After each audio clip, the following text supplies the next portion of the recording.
Morning, everyone. Please confirm that you can hear me, please. Yes, I can hear you. Please go ahead. Thank you. Awesome. Thank you. I'm excited to be here as well. Thank you very much. And thanks to everyone who has joined. Um, I hope that we can learn a thing or two from one another today. Okay. All right. So I believe that I have the floor, and I've been listening to the introductions and all, and also interesting to hear, see the people joining the sessions and where you're joining from.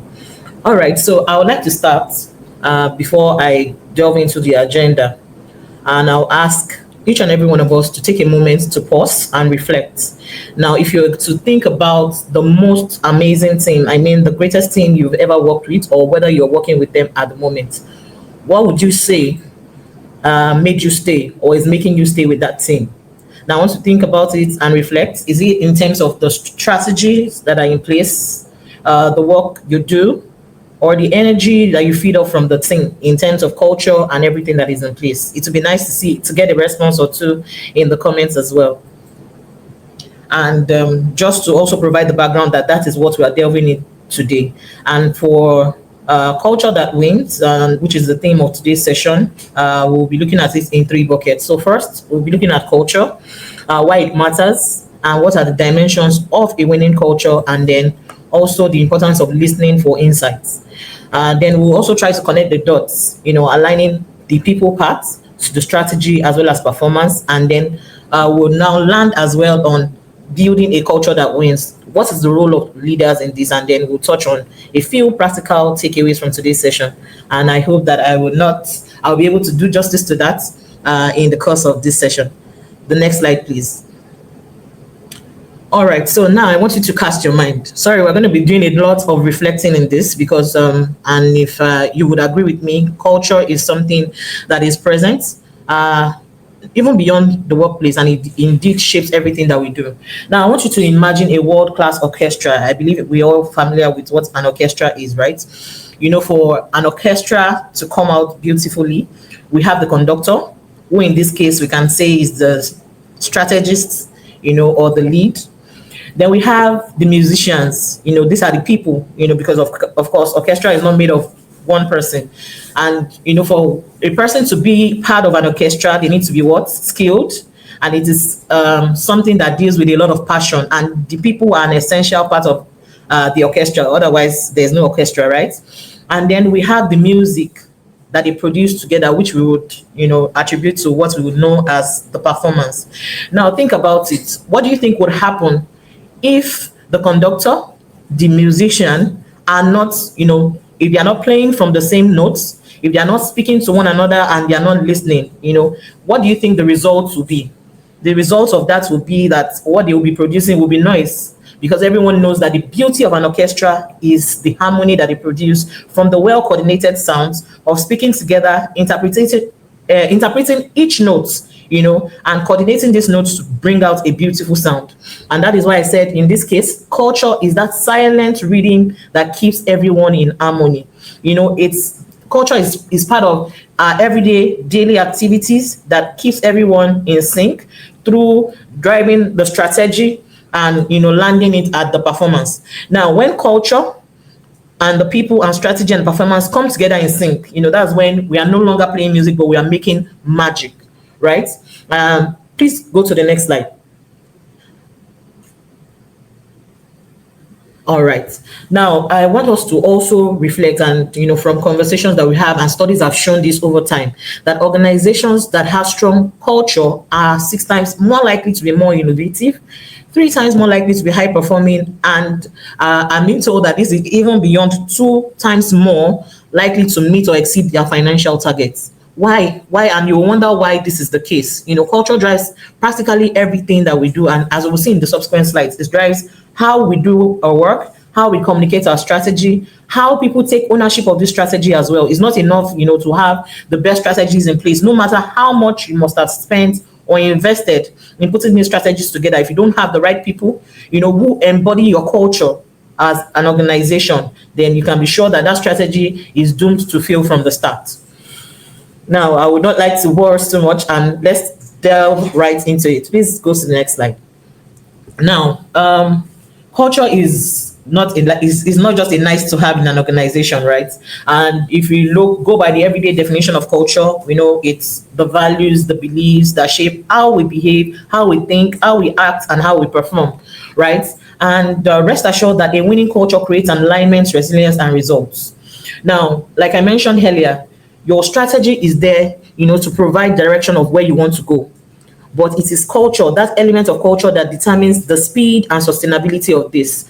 Now, I'm sure that you must have heard this saying one time or the other from Peter Drucker, saying that culture will eat strategy for breakfast.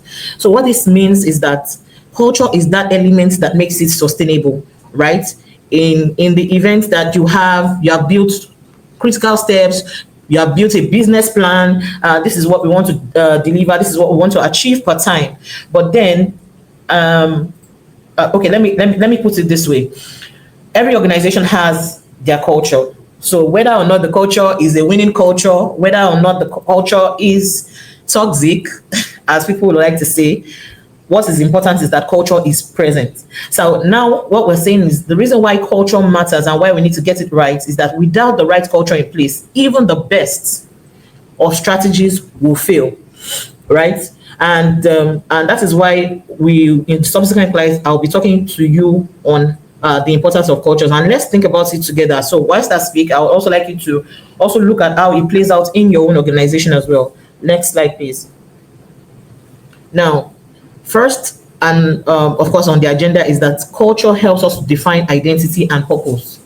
For every organization, it is important, that you have a clear sense of who you are, what you represent, and the reason why you exist in terms of purpose, right? People feel more connected to an organization that has a greater sense of purpose. So in terms of your strategic priorities, are the people who currently work with you, are they able to connect to this? Is this something that they believe in? Do they feel a part of this, right? Because you can imagine having an organization, and today we come and say, okay, this is ABC organization, and today this is our focus. This is the business we want to focus on. Now, this is not disputing the fact that over the years businesses evolve, businesses expand, organizations expand, and of course they diversify, which is what everybody is tending towards these days. But it is important for an organization to have a clear sense of who they are and what they represent, and this will be a connection with how those who are currently within that organization feel about who the organization really is, and the perception of people who are not part of that organization, in terms of reputation, how those other people also perceive the organization in terms of, who they are and why they exist, a clear sense of purpose with what they want to achieve. And of course, this is the biggest part of strategy for every organization. Now, culture also helps us to improve teamwork. Part of the culture of an organization is also, it starts from the things that might look not really so it's the tangible and not so tangible things that you have. So it shapes how people relate to each other. So in your organization, how easy is it for people to relate to one another? In some organizations, you will have instances where people address each other on a first name basis. People address each other. All of these things feed into how people relate to each other. And the kind of culture that you have in place, and this is not speaking to whether or not people address themselves by first name, the kind of culture in place in your organization would determine how people do their work. So is your culture one that forces people to collaborate, helps people to collaborate? Is it a supportive culture that you have? Or is it a culture that promotes the blame game, where everyone is competing, unhealthy competition against one another? It is a case of we against them. Or do you have a culture that brings your strategy together such that everyone understands their own part, in achieving the organization or team results, as it were? Now, I would say this again, and I cannot get tired of saying that a winning culture creates alignment, resilience, and results. People feel a part. There's that sense of ownership. Like, I'm a part of what is happening. They see how their own individual contributions, connects to the overall organizational goals and what the organization seeks to achieve. Right, please, next slide. No, the prayer one. Yes, thank you. We also said here that a healthy culture fosters trust, creativity, and collaboration. This helps to increase productivity, which is essential for solving problems. Now, in organizations where it is easy for people to fail forward, let me put it that way, that is, when, how do we handle mistakes when they are made? Is your culture one that promotes when people make mistakes, then we shut them down, we crucify them, and then they feel there's no element of people wanting to take initiative to become more innovative?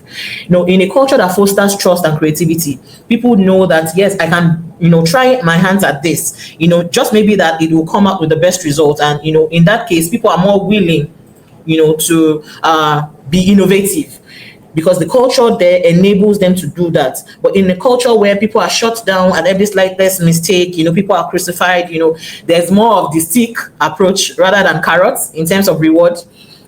This serves as an opportunity to reinforce positive behaviors. So when people see that this is an organization that encourages you, invites you, to be innovative, people, feel this helps to drive innovation within the organization. And then one of the most important things that culture helps us to drive in an organization is to enhance retention. Everyone, and if I ask those of us on this session, I'm sure that you would say that that sense of belonging is one of the things that make you look forward to going to that organization every day. People want to feel valued and respected for the value that they bring. So, and culture is a huge driver whether people stay or leave. If people don't feel supported, if they don't feel part of a sense of community. Now, I know that in terms of the fact that we have a multi-generational workforce, and if you look across, what each generation is looking for in a workplace differs, and it also differs from time to time.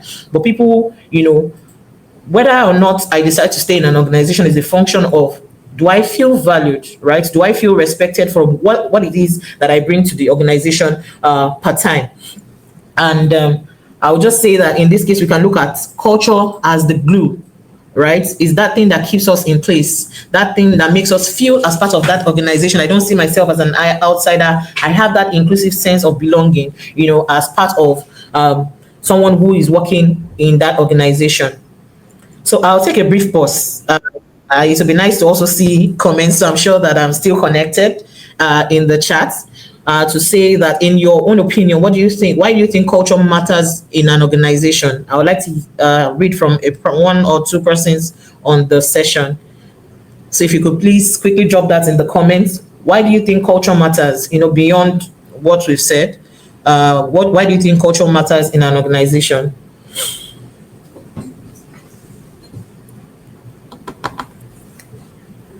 Please, I don't expect radio silence. I know we might not be able to speak, but surely we can type. I'd like to read from a person or two.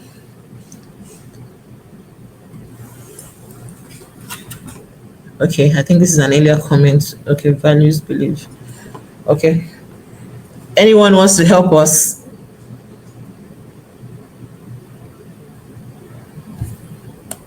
All right, so I would proceed in the hope that we get to share in, as we proceed. Next slide, please. Now, let's not forget that today we are talking about a culture that wins. Now, for us to be able to say that we have a winning culture, there are three basic dimensions, that your culture needs to have. Now, first, there needs to be a shared purpose. I was saying earlier, that people need to feel part of what is going on. There needs to be that sense of shared purpose. Everybody knows the why. For us to have a culture that wins, we don't want a situation where we just come in today and say, look, this is direction, this is what we are doing, and people are not able to connect that with the journey. The essence of having a shared purpose and everyone knowing the why is, culture is not something that you build from the scratch every time. Like I said, all organizations, whether you acknowledge it or not, has their elements of culture in place. And for you to have a winning culture and have a shared purpose, people must be able to follow through the journey, that this is where we are coming from and this is where we want to go to. And for us to be able to get to where we want to get to, this is the reason why we have to take this approach. And that is what we mean by shared purpose. Now, for another dimension to having a winning culture is having our values in action.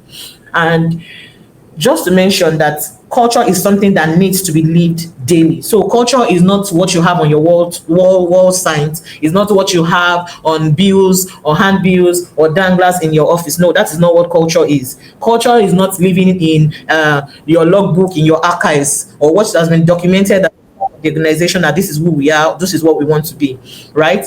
Values in action means that in our daily activities, in our daily behaviors, that all let me say all employees, let me use that word, all employees, everyone who is a part of that organization lives in how we act, in our daily behaviors, in what we do day in, day out, in how we treat each other, how we respect and relate to one another.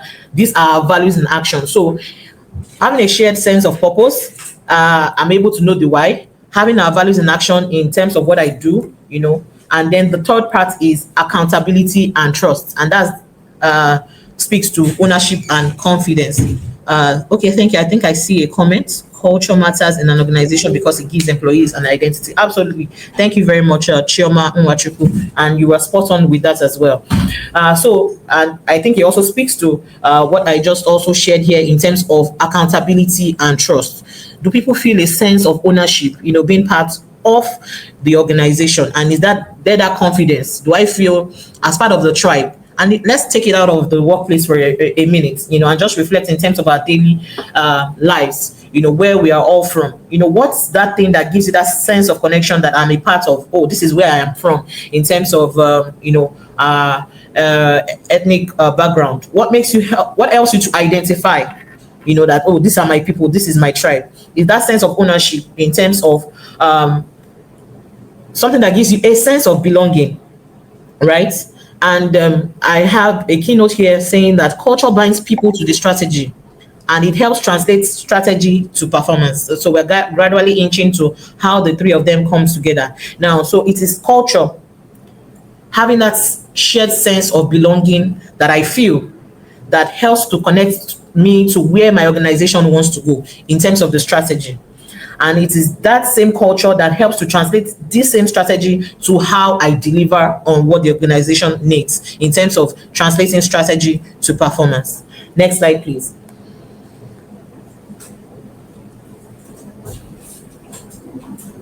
All right, so we are still speaking to the connection between all three, and we're gradually delving into the main points. And let's not forget that we're talking about people, strategy, and performance. How do we connect the three for a winning culture? It is important. We cannot overemphasize the fact that alignment between all these three is what drives success. Now, if you have the right people in place, but you don't have the right strategy, I'm sure we all know what's bound to happen with that.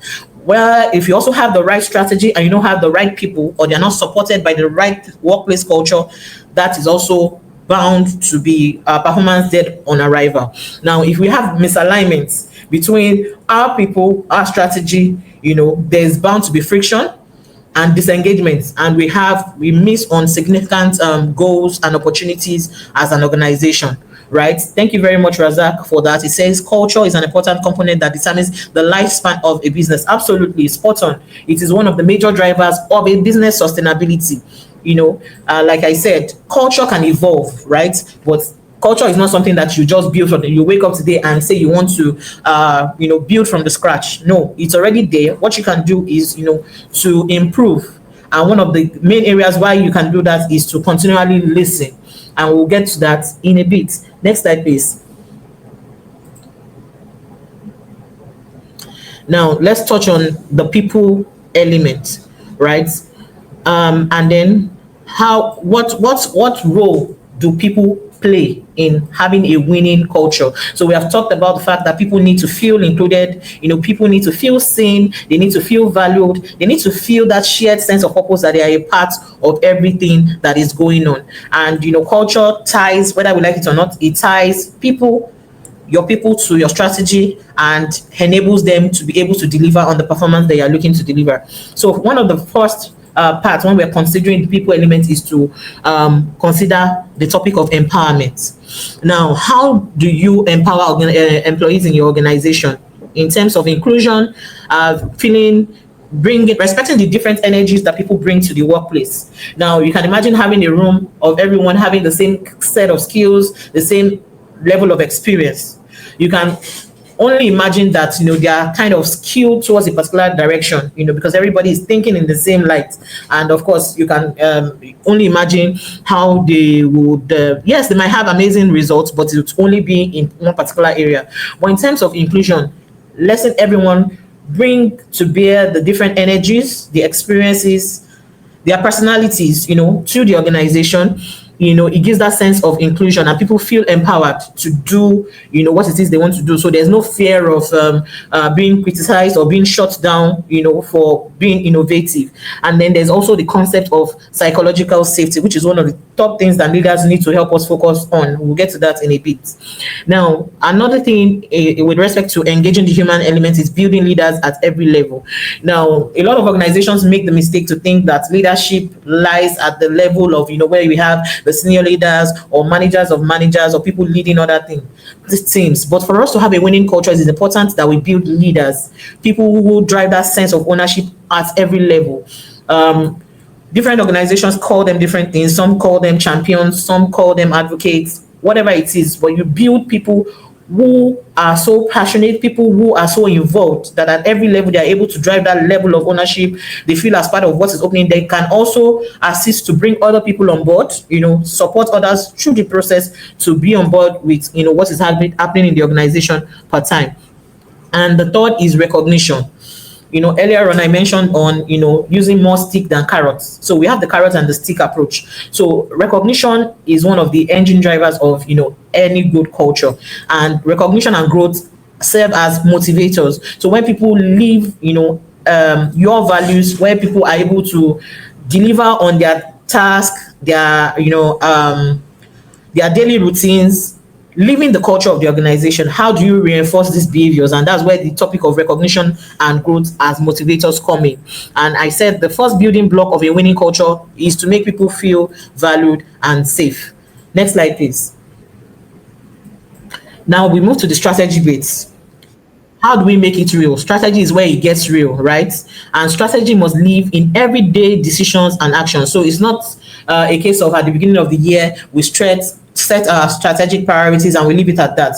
This must be something that is broken down, into clear, simple, easy to follow steps, at every point in time that people are able to connect and know what to do at every particular time. And it must be communicated consistently. Communication is also a significant part of any winning culture in terms of keeping people informed, right? This is where we want to go. This is where we are. This is what we have done so far. And it communicates to people that you are listening and they feel involved. They feel a part of what is happening per time.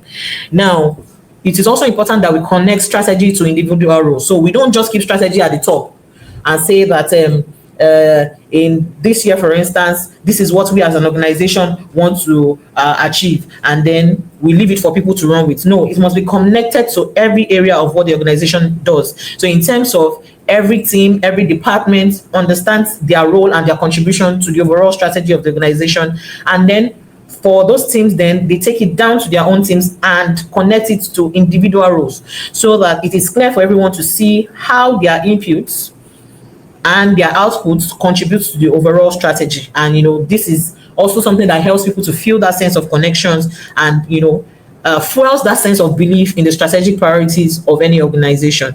And then the third part, which is where listening comes in, continuous feedback and adaptation. Yes, we want to have winning strategies in place, and of course connected with our culture, but it's very important that we continue to listen, and which is where the continuous loop of feedback and adaptation. So we listen, we don't just listen for listening's sake, but we listen and we go back to the drawing board and we make things better because we thrive on feedback. And there's this popular saying, though I don't know, I can't remember who the quote is attributed to say that feedback is the breakfast of champions, right? So we cannot say that we want to have a winning strategy in place without continuous feedback. And feedback must go two ways. It must not just only be from top to bottom, that is leaders communicating. So there must be different feedback loops over the course of the years, where feedback is coming from both ways, from top to bottom and from bottom up, as it were. Next slide, please. Now we'll touch quickly on performance. How do we drive results through culture? Now, performance is not just about outcomes, what we want to achieve. And I'll put it this way to say that what we want to achieve as teams, as an organization, is equally as important with how we achieve these outcomes, and that is where culture comes into place. Now, I've touched on earlier about the importance of recognition. So it is important that we recognize both the results and the behaviors that enable us to, deliver on these results. And if you look at it in the actual sense, and that's why you have instances where you have people who are high flyers, they are great performers, they deliver on results, but in terms of how did they go about doing this, delivering these results? Is it at the expense of others? Is it at the expense of team dynamics? Is it at the expense of team engagement? Is it at the expense of collaboration? That is why for us to drive, performance through culture, the how we go about achieving these results is equally just as important as, the outcomes that we want to achieve. And how are we able to bring this life? This is where the use of data and storytelling to celebrate successes is very important. So it is important to show people what has happened, right? What have we done? Storytelling through the story of other people within the organizations, storytelling using data as well to celebrate successes of what we have done. So how do we elevate those behaviors and make people feel, that driving, the how they achieve this result is also something what is not just a case of the end justifies the means where this is involved. So how do we use storytelling to celebrate these successes? And of course, that storytelling is a big part of culture. And if we must place emphasis on how these outcomes are achieved, then this is a go-to for us to be able to deliver on this. Next slide, please. Now, how do we build a culture that wins? And of course, these are practical steps to building a culture that wins. Now, first, it is important that we define. We've talked earlier about the importance of, having a clear, well-defined purpose. Purpose is what do we want to achieve? And, this also closely relates to who we are, or who the organization is. Then it is also important that we clarify this purpose. It is clear. It is not something that is obsolete, right? Something that is clear. It is not ambiguous. People can easily follow. Then what are the values? What are our values that we hold dear? In terms of what is important to us as an organization. And these values are not only important for those who are already part of that organization. These values are also important for people potentially that you also want to bring into these organizations. They should be people who share your values. And then these values also help to drive the behaviors that people exhibit, day-to-day activities, right? How do people relate with one another? How do people collaborate across the teams as well? Is it a case of, everyone competing against one another just because I want to deliver on my own tasks, I want to deliver on my own KPIs at the detriment of other people as well? So to build a culture that wins, it is important that we define our purpose, our values, and the behaviors that enable us to bring all of this to life. Now, the second practical step is to embed. So it's not enough to say, this is who we are, these are our values, and this is what we want to do. A critical step is to embed your culture in everything that you do. So in terms of your policies, the policies that you have in your organization, are they a reflection of the culture that you say that you promote within the organization? Are they a reflection of your culture? Your policies, are they people-centered? And then closely related to this is communication. How do you communicate? Are we communicating in the case of, just giving information, or do we feel our communication, does it allow people to feel part of what is happening? How many feedback loops and channels do you have within the organization that help you to get insights from, policies, initiatives that have been rolled out? Do people have the opportunity to come back to you and say, oh, this is how well this is our work, this is what we could do differently as an organization? So that concept of what worked, what can we do differently, is also a critical part of this. And then we have leadership as part of embedding, right? And of course, leadership is a critical part, which is where we'll be going to shortly. But leadership is a critical part of how we embed culture. make it part of us, make it part of everything that we do. So it's not, people don't have to refer to your wall chart to see what the culture is saying. They don't have to refer to the books to see what it's saying. They can see it every day in, day out. And that's where we move to living the culture in terms of daily behaviors, in terms of how people feel supported, in terms of how people grow within the organization, in terms of how, we engage people in terms of daily behaviors. It is clear, it should be clear what your culture is and what it is not, right? And that is why communication is also a regular part of how we bring this to life. And then it is also important that we have leaders who role model these behaviors daily. And don't forget that we have said that leaders is not only the senior leadership at the top. Leadership is something that we need to build across all levels, and then we must have positive role models. And it is through the recognition and reinforcing these behaviors that we can help people see, that these are people who live our values, and this is something that should be recognized and rewarded in the organization. And the fourth part is measurements. So yes, we can spend a lot of money trying to define, trying to cascade, trying to distill, and break it down for people to understand and, communicate and talk everything about it. But there must be that element of measurement. So how do we assess everything that we are putting into place? We have taken time to clarify, to break it down for everyone to understand. And what are the key measurement metrics that we have? We must make sure that we are keeping an eye on engagement. So what are people saying? How do they actually feel? Right? How do people feel about the work they do? How do people feel about how they do the work they do? And that's why engagement is a big part of any winning culture, right? How do people feel? How do people feel connected, to the strategic priorities of the organization? Do they believe in it in the first instance? And is this something that they are willing to, share with others as well? And then after that, getting insights from these engagements will then help us to make further alignments. After listening to what people have had to say, how do we go back to the drawing board to make sure that we make the necessary changes, as it were, make necessary updates where we need to, and then this would help us consciously also track the results that we get from all of these engagements that we've done. Next slide. Thank you for your comments. A positive culture fosters trust, respect, and psychological safety. Thank you very much. Now, we are now going to be talking about what is the role of leaders. So yes, we have said that we need to build leadership at every level and all of that. But what is the role of leaders in the topic of aligning culture, aligning our people, as well as our strategy? Now, leaders are culture carriers, right? In terms of, and now I'm talking about leadership as it were, or what we call leaders in terms of senior leaders within the organization. They are culture carriers, right? Whatever they reward, whatever they tolerate, whatever they ignore shapes culture.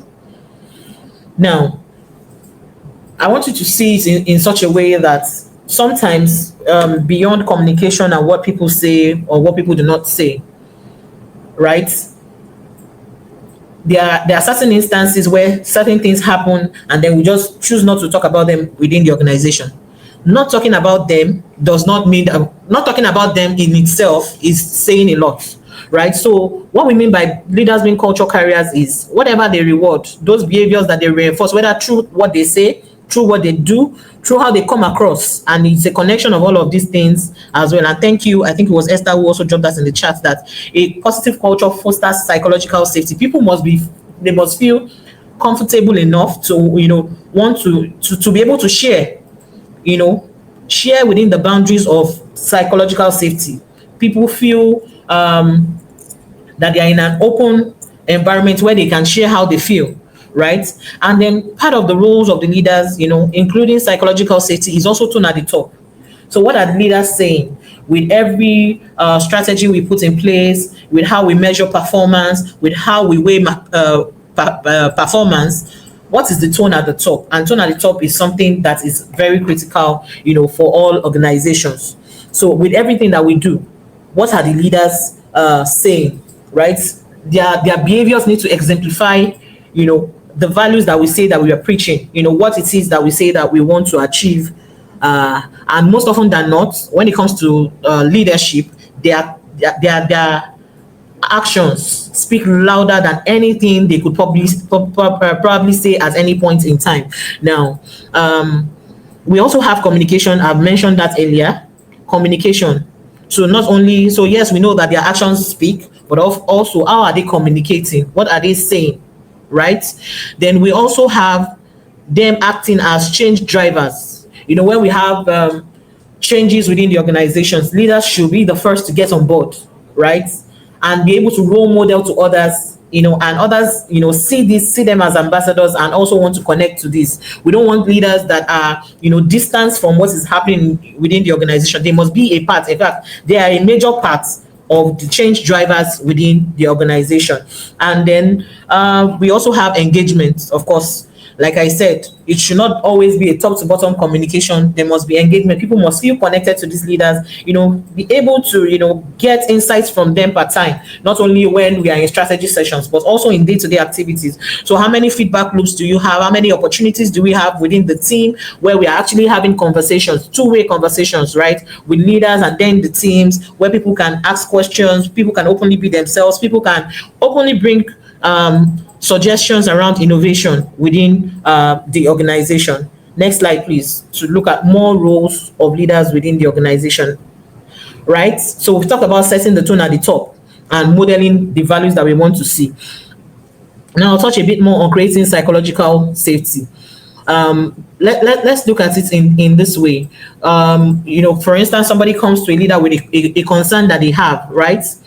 And, the way the leader processes that or addresses that, will determine whether or not that person will find it easy, to surface maybe a concern or feedback, going forward. So are we encouraging openness within an organization, right? Where people can take risk, without fear of failure, where people can express diverse perspectives, respectfully challenging the status quo. Oh, we've been doing this thing this way for a while. I think we can, we can achieve a better result if we attempt to do it differently.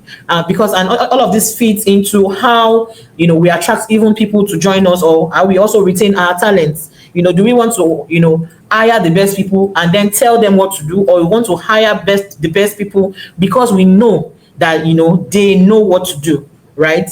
And leaders also drive change and cultural transformation. I've talked about the fact that leaders, they need to, embody that sense of leadership by example, especially when we are making transformation efforts. So everyone knows that we are in a VUCA world now. Transformation is happening day to day across, everyone is moving into that, being an agile organization. And this means that we must be highly adaptable. So leaders need to, be at the front when we have some of these changes in place. So they must be quick to embody these changes, to make it stick to others as well. And of course, to expand further on, communication, that clarity of purpose, again, is also one very important part. Leaders must be articulate, in terms of a clear vision and values that align with the desired culture that we are building within the organization. Okay. So taking a brief pause before I touch on the practical takeaways. I don't know if there's any other thing anyone who is on the session would like to add to what is the role of leaders within this, within aligning our strategies with our culture, and then of course the people who are an essential part of this. But whilst I wait for that, being mindful of time, I will just quickly take the last slide so that I can hand it over back to Adeliji in the event that we have questions. Now, a culture that wins is not something that we build overnight, right? It is built daily. We have talked about daily activities, behaviors, through intentional alignment. So we must be deliberate enough to align our people with our strategy and the performance that we want to see. And how do we do this? We must ensure that we keep our culture. Must be visible and intentional. And our strategy must be such that we can, align it to daily actions. It must not be something ambiguous that we don't even understand how to process it. And then finally, it is important that we prioritize people. People first, then performance follows. All right. So I think at this point, I will say thank you very much to everyone for listening. I will pause now. Should we have comments or additional contributions? So thank you very much for having me. Over to you, Adedeji.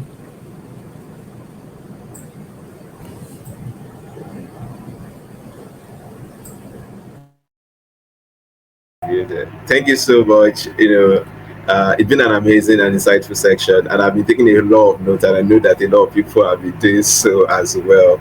So thank you so much. Please kindly drop your questions, your comments in the chat or in the comment section, and we'll be glad to take those questions. Please kindly let's keep it coming. Let's keep it coming, please. If this is a very important topic, and I love the point that you mentioned, saying that culture is the invisible hand that shapes how people think, act, and perform. Right? It's not so tangible. It's not in black and white. It's not on black and white. It's not what is inside the policy or what is being cascaded in a memo. It's how people act, how people perform, and how people feel about the workplace. Please, let's keep our questions coming. Okay, we have someone clapping in the comments. Esther, thank you so much for that. Please kindly share your questions and also your comments in the chat or in the comment section.